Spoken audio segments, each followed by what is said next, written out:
पिछली स्लाइड में हमने देखा था कंट्रोल स्टेटमेंट में if else switch case.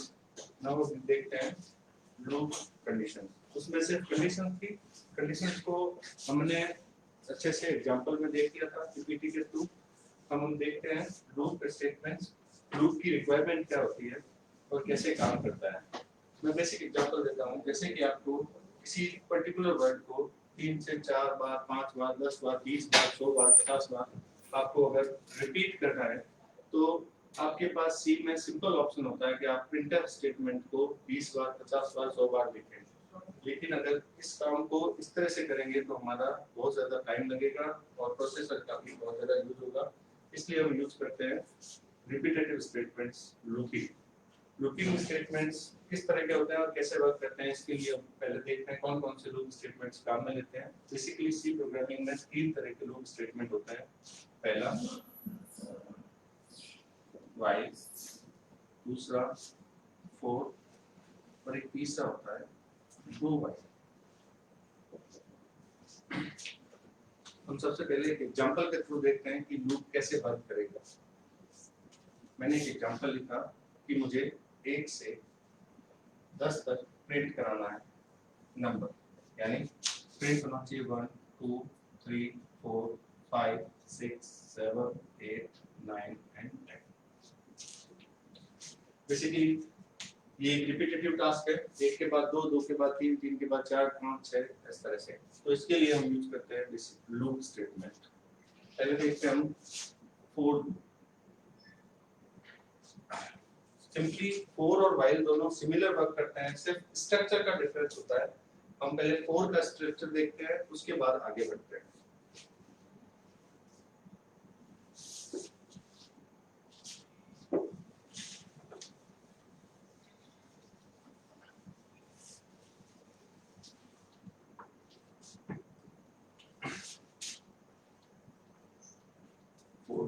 For loop का स्ट्रक्चर कुछ इस तरह का होता है। फॉर एक कीवर्ड है, तो फॉर हमेशा अपना मीनिंग लेकर आता है सी प्रोग्रामिंग में। इसके बाद ब्रैकेट, इस तरह का उसका स्ट्रक्चर होता है। यहाँ पर आपका पहला स्टेटमेंट, यहाँ पे आपका दूसरा स्टेटमेंट और यहाँ पे आपका तीसरा स्टेटमेंट। पहले अपन डिस्कस करते हैं कि पहला, दूसरा और तीसरा स्टेटमेंट क्या क्या होते हैं। तो सबसे पहले देखते हैं पहला स्टेटमेंट। ये स्टार्टिंग है, इसको इनिशियलाइजेशन भी बोलते हैं।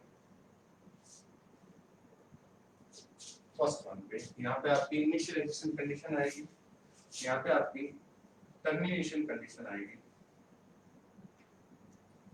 और यहाँ पे आपका इंक्रीमेंट या डिक्रीमेंट, यानी जो भी आप चेंज करते हो वो यहाँ पे आएगा।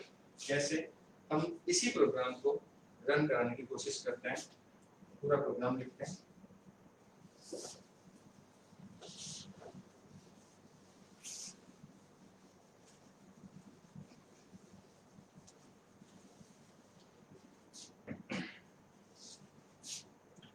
as include stdio.h has include funnier.h void main। ये आपका मेन फंक्शन स्टार्ट होता है। अब यहाँ देखते हैं, सबसे पहले वेरिएबल डिक्लेरेशन करते हैं। मैंने इंटीजर टाइप के वेरिएबल ले लिए, मुझे एक वेरिएबल चाहिएगा i, और इसके अलावा जो भी वेरिएबल चाहिएगा मैं यहाँ पे पुट करूंगा और लास्ट में सेमीकोलन यूज करेंगे। फिर मैंने लिखा मुझे 1 से 10 तक प्रिंट कराना, ये मेरा फिक्स है, इसलिए मैं 1 से 10 तक को इनिशियलाइज करके फिक्स यूज करूंगा। मैंने यहाँ पे लिखा for i assign 1।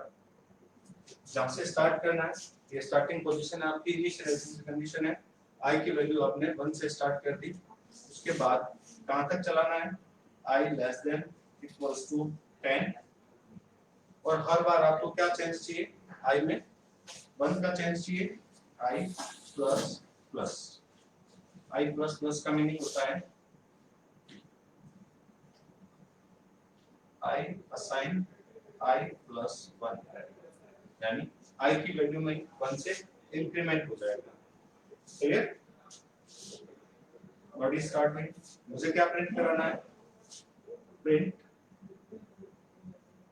Eight percent d i, इससे मेरा आई प्रिंट हो जाएगा। ठीक है, एक और स्टेटमेंट लिखता हूं, प्रिंट एफ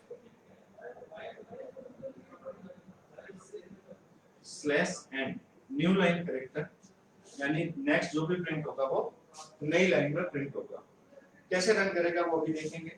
मैंने लिख दिया गेट ch और ब्रेस बंद, मेन का ब्रेस मैंने बंद कर दिया। नाउ अब देखते हैं कैसे रन करता है। सबसे पहले आपने एक ही वेरिएबल यूज किया है तो मैं यहाँ पे सेमीकोलन लगा देता हूँ। आपने लिखा int i नाम का एक वेरिएबल डिक्लेयर हुआ, आपने यहाँ i नाम का एक वेरिएबल ले लिया और यहाँ एक बॉक्स लिख दिया, उसकी वैल्यू हम लिखते जाएंगे। यहाँ पे मैंने लिखा है i assign 1। जैसे ही फॉर लूप आता है सी के कंपाइलर को ये पता चल जाता है कि यहाँ रिपीटेटिव टास्क आएगी। टास्क कौन सी रिपीट होगी? जो कि इस फॉर के साथ जो बॉडी अटैच है उसके अंदर जो भी लिखा है वो रिपीट होता रहेगा। कहां से शुरू होगा? फर्स्ट वन कंडीशन से शुरू होगा। कहां तक चलेगा? सेकंड वन कंडीशन तक चलेगा। कैसे बढ़ेगा या घटेगा वो ये डिसाइड करता है। ये तीन कंडीशंस जो है वो इनिशियलाइजेशन, टर्मिनेशन और इंक्रीमेंट डिक्रीमेंट काम करती है। अब हम देखते हैं कि इसकी बॉडी यानी 4 के साथ जो बॉडी अटैच है वो सारी रिपीट होगी। तो इसके अंदर जो भी स्टेटमेंट है वो रिपीट होंगे जब तक ये लूप चलता रहेगा। लूप कैसे चलता है वो हम पहले देखते हैं। सबसे पहले जैसे ही कंपाइलर 4 असाइन करता है वो देखता है 4 है, तो उसके बाद में वो इसकी स्ट्रक्चर देखता है। सबसे पहले वो जाता है i के पास फर्स्ट कंडीशन पे i असाइन 1, यानी i की वैल्यू क्या हो गई? 1। i के पास क्या चला गया? 1। ये पहली कंडीशन थी आपकी। इसके जस्ट बाद हो जाता है सेकंड कंडीशन पे i less than equals to 10। क्या i less than equals to 10 है? यानी i की वैल्यू 10 से बराबर या कम है। i की वैल्यू क्या है आपके पास? 1। ये 10 से छोटा है या बराबर है? यस, 10 से छोटा है। तो कंडीशन क्या होगी? ट्रू। जैसे ही कंडीशन ट्रू होती है ये मूव करता है इस बॉडी के अंदर। जैसे ही कंडीशन ट्रू होती है ये मूव करता है इस बॉडी के अंदर। यहाँ पे क्या लिखा है? प्रिंट %di, i को प्रिंट कर दीजिए। i की वैल्यू क्या है? 1। 1 प्रिंट हो जाएगा, ये आपका आउटपुट आ गया 1। फिर लिखा आता है प्रिंट /n। /n का मतलब होता है new line character. New line character यानी अब जो भी प्रिंट होगा वो इसके आगे प्रिंट नहीं होगी। कहाँ प्रिंट होगा? नीचे वाली लाइन पर प्रिंट होगा। क्लियर? फिर आया क्लोजिंग ब्रेस। जैसे ही क्लोजिंग ब्रेस एनकाउंटर होता है ये जाता है तीसरी कंडीशन के पास। तीसरी कंडीशन पे लिखा हुआ है i++। i++ मैंने आपको पहले बता दिया था। i++ क्या होता है? i+1। i+1 यानी i की वैल्यू क्या है? 1। 1 + 1 2, इसमें चला जाएगा i में, तो i की वैल्यू क्या हो गई? 2। i की वैल्यू 2 हो गई। यहां से अगेन ये मूव करता है सेकंड कंडीशन पे, चेक करता है कि क्या i less than equals to 10 है। i की वैल्यू है 2। 2 is less than equals to 10। Yes, 2 जो होता है वो 10 से छोटा होता है। तो अगेन कंडीशन ट्रू है। जब तक ये कंडीशन ट्रू होती रहेगी ये बॉडी के अंदर जाता रहेगा।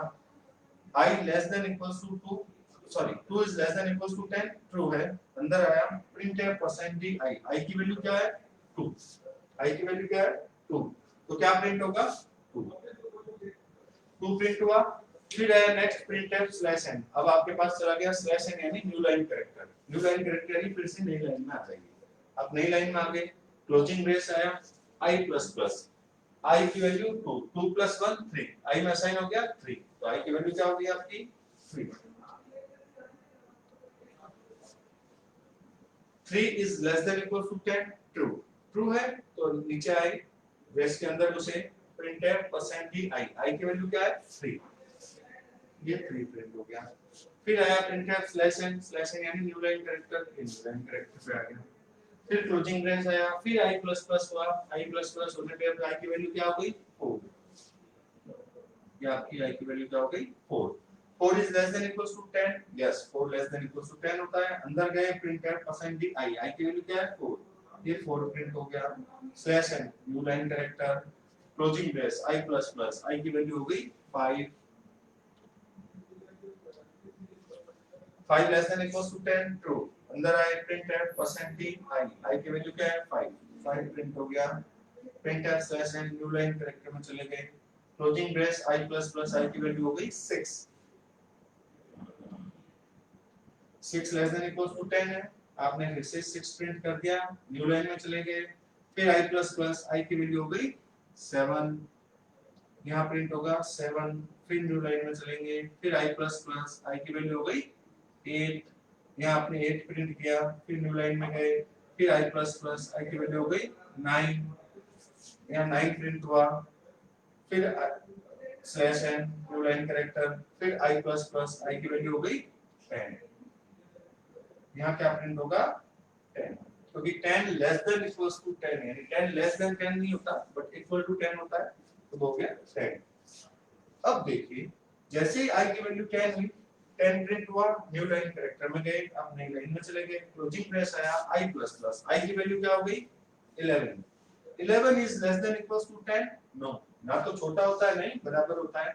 जैसे ये कंडीशन फॉल्स होगी, यहाँ पे क्या लिख देता हूं मैं, जैसे ट्रू होती है तो यहाँ आएंगे, और जैसे ये कंडीशन फॉल्स होती है हम सीधा यहाँ आ जाएंगे। ये फॉल्स होने के बाद कंडीशन जैसे ही फॉल्स हुई, आप बाहर आ गए, आपने लिखा गेट ch, यानी कोई भी एक कैरेक्टर देने के बाद में आप विंडो से बाहर चले जाते हो। क्लोजिंग ब्रेस आया, प्रोग्राम आपका कंप्लीट हो गया। तो आपको आउटपुट क्या चाहिए था 1 2 3 4 5 6 7 8 9 10, तो ये आपके पास आउटपुट आ गया जो आपको आउटपुट रिक्वायर्ड था। यानी आपने सिर्फ एक स्टेटमेंट को 10 बार लूप में घुमाया और उस लूप के थ्रू आपने ये देखा कि ये रिपीटेटिव टास्क जो है आप इजीली करा सकते हो। अगर मैं आपको 1 to 100 लिखने को कहूं तो आपके पास सिर्फ और सिर्फ एक चेंज करने की जरूरत है, वो है 100। यानी अगर आपको 1 to 100 प्रिंट कराना है तो भी आपको प्रोग्राम यही लिखना है और आपको सिर्फ यहाँ 100 कर देना है तो ये 100 तक प्रिंट कर देगा। अगर आप यहाँ 1000 कर देते हैं तो ये 1000 तक प्रिंट कर देगा। यानी आपके पास कितना भी रिपीटेटिव टास्क हो आप लूप के थ्रू बहुत इजीली करा सकते हो, राइट। सबसे पहले अपन ने देखे थे सिंपल प्रोग्राम्स जिसमें आपने सिंपल कैलकुलेशन की थी, जैसे दो नंबर को ऐड करना, सब्ट्रैक्ट करना, मल्टीप्लाई करना, डिवाइड करना एंड सो ऑन। फिर आपने देखे थे if else statements. If else statements में कुछ इस तरह से होते थे कि आपको कोई कंडीशन दी होती थी कि अगर ये कंडीशन ट्रू होती है तो आपको ऐसा करना है, अगर ये कंडीशन फॉल्स होती है तो आपको इस तरह से करना है। यानी आपके पास सिर्फ कंडीशनल स्टेटमेंट्स में ये ऑप्शन था कि आपको दो या दो से ज्यादा स्टेटमेंट में से किसी एक स्टेटमेंट को एग्जीक्यूट करना है, लेकिन यहाँ पे आपके पास more than one statements execute करने हैं। अगर आपको बार-बार उनको रिपीट करना है तो ये एक डिफरेंट टाइप का स्ट्रक्चर है। सी प्रोग्रामिंग आपको ये बहुत अच्छे से प्रोवाइड करता है। यहाँ आप मैं फिर से रिपीट करता हूँ। सबसे पहले हम जाते हैं कोड जैसे एनकाउंटर होता है, आप पहली कंडीशन पे जाते हो, इनिशियलाइजेशन करते हो, i की वैल्यू 1 करते हैं।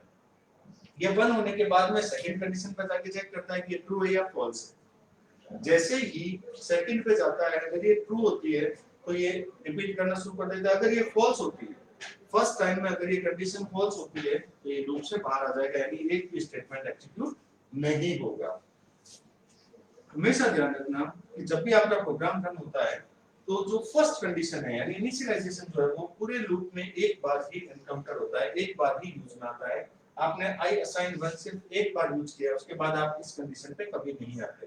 फिर उसके बाद second condition, third condition, second condition, third condition, true जब तक रहता है तब तक ये दोनों चलते हैं, जैसे फॉल्स होता है आप इससे बाहर आ जाते हैं। तो पहले आपने इनिशियलाइज किया, फिर आपने कंडीशन चेक की, कंडीशन चेक करने के बाद में वापस आप अंदर आए, अगर ट्रू है तो आपने लूप को रिपीट किया, अगर ये फॉल्स होता है तो आप इससे बाहर आ जाते हैं। इस तरह से ये वर्क करता है। एक और एग्जांपल देखते हैं। नेक्स्ट लेक्चर में हम देखेंगे एक और एग्जांपल और व्हाइल लूप कैसे वर्क करता है वो, ठीक है।